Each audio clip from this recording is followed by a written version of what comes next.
So today we're going to talk about all the ways I'm a bad booktuber. This is a trend that I saw originally from Criminoli, and I also saw Typical Books on Terror do, and I'm going to link their videos in the description down below. But generally, I just thought this trend was a lot of fun, and I wanted to get in on the self-examination and a little bit the rising of myself and abilities that this trend invites. And let's start with the obvious. This channel's existed for 5 years, and I've been booktubing for 4 of them. I have under 300 subscribers. So obviously I'm doing something wrong some way, shape, or form. And it's kind of funny because I keep thinking of myself as a new booktuber or a booktube newbie because I have so few subscribers and have seen such little what I would call viral success or whatever. But the truth of the matter is I watched Reads with Rachel's booktube old bee tag where she talked about being on booktube for 5 years, and I have just 1 year less time, which means that I am technically a booktube old bee and just on a small channel. I'm not complaining. I continue to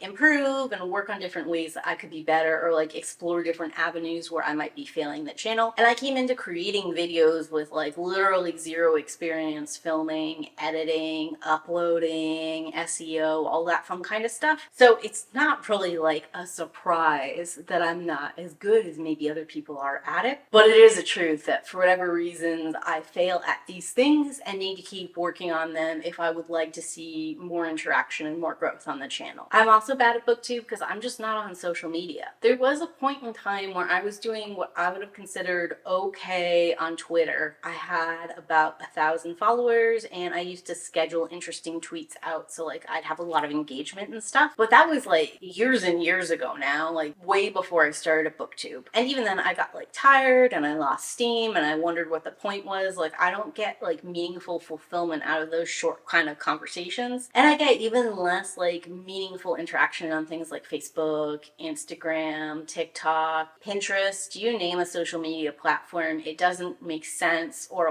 feel good for me or feel fulfilling in any way, shape, or form. And because of that, I've never really been able to keep a consistent presence. I'm not really on any of those social medias. I have no interest in being on any of them, but it does sort of mean that self-promotion, it's also kind of hard, and I'm not getting any of that cross-platform pollination, and I'm never going to. That's just not a thing that I can personally do. Another thing that might be a little controversial that I do is I do recommend books I didn't like. And the way I usually do this is if I can see who this book would be for or why other people like this book, or if it's in a certain genre or whatever, then I still continue to recommend the book. And I say things like, well, if you like crime thriller, then I think this is for you. Or if you really like this kind of trope that I didn't enjoy, then I think this executes it really well. Definitely a strong possibility you've seen me recommend books on this channel that I don't personally like. And another thing that makes me kind of bad at booktube is I do recommend pretty much every book that I love all the time, and I haven't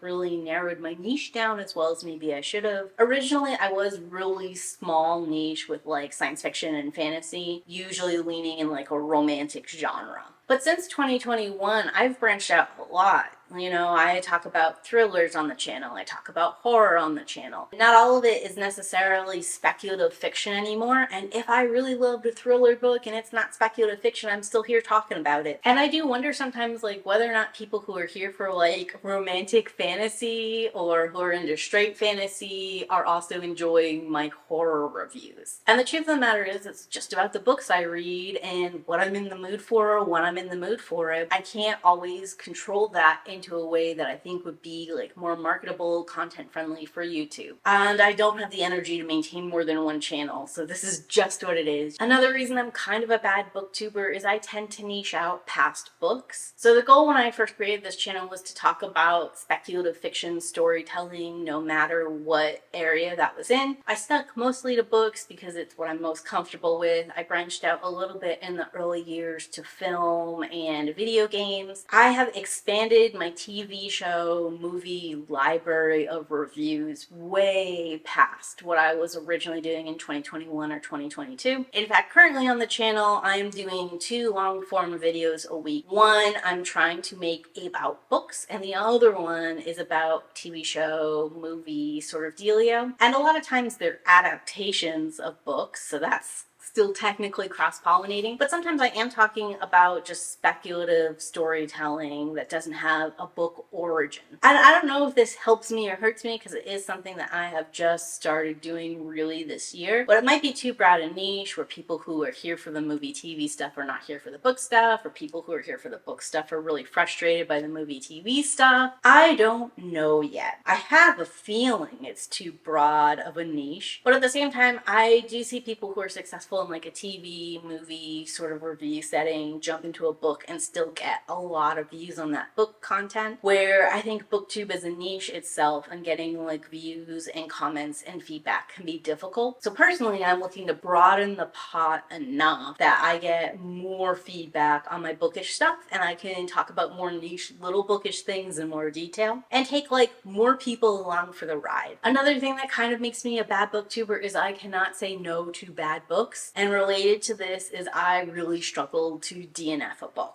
A lot of times I can tell as early as the first page, but as late as the first 3 chapters in, that a book is bad. It has bad writing, it has bad characterization, it has a bad plot. One of those things that I'm gonna really hit it heavy for and probably give it very low star rating. And I can't help but keep reading it. Sometimes there's entertainment value to me in a bad book and seeing how it executes. And sometimes there's entertainment value in like aggressively picking it apart and talking about all the little themes and stuff and how like ridiculous certain things are if you just keep building them out. I don't think this is kind or charitable, and I do think sometimes it is a huge waste of my time because I'm often reading bad books that nobody else has ever read and nobody else probably should read, but it's something I can't help myself. And this does jump right into not being able to DNF a book. There's something in me that still wants a resolution, and I do find it particularly frustrating if I'm reading a bad book and I get to the end and there's a cliffhanger. I've improved a lot in not continuing a series if I get to a cliffhanger ending on a bad book, but I haven't improved quite enough to like pull back on that impulse to finish a bad book I'm not liking. Another thing that kind of makes me bad at booktube is I spend way more time reading, scripting, filming, and editing than I do working on thumbnail, title, and description. And my titles definitely don't spark interest. My thumbnails are kind of all over the place. In the past like 2 months, I've got a very streamlined look going on. But before that, I just like didn't understand. And I still don't know that I understand now so much as I've just committed to one specific look. I certainly spend some time thinking about it, as you might be able to tell. I've thought about it enough to realize that this is probably one of the major things I could change that would hugely impact the channel, but I don't really know how to change it. I don't know that I can spend a bunch of time coming up with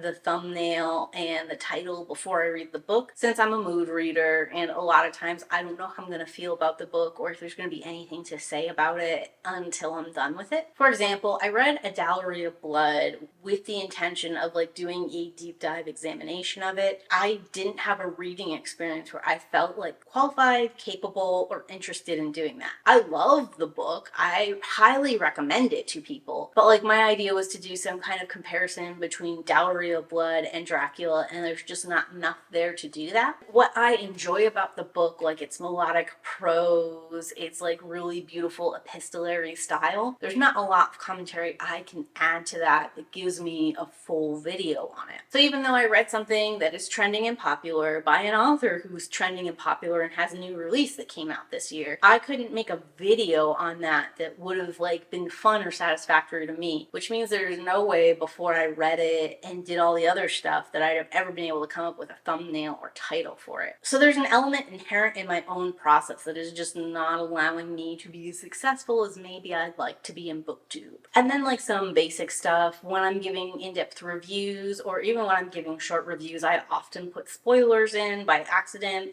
Something I guess that makes me a bad reader in general and then moves into bad booktube is I don't care about spoilers. I don't think that being spoiled ruins the journey or the process of the story almost like 99.9% of the time. And you know, honestly, there's a couple of studies that show knowing what's going to happen increases enjoyment for readers or viewers of things because they are curious to see how we got to that place, or they're not so like tense and unsure about what's going on that they can't appreciate appreciate what they're viewing right now. Another thing that kind of makes me junk at book reviewing in general, but booktubing specifically, is I rarely remember protagonists' names. You've probably noticed that when I give summaries and book descriptions, I will say the protagonist or the lead love interest. The reason I describe them that way is because I don't remember their names. A lot of the books I read are first person, so I'm not hearing the name very often. And even if I was, I am dyslexic and I have a hard time with like made up names and sounds, and especially if like two of the characters have the same first letter, there's like a good chance that it all is like hodgepodged in my head and it's not something I'm gonna remember or say correctly in front of camera. And probably the last and worst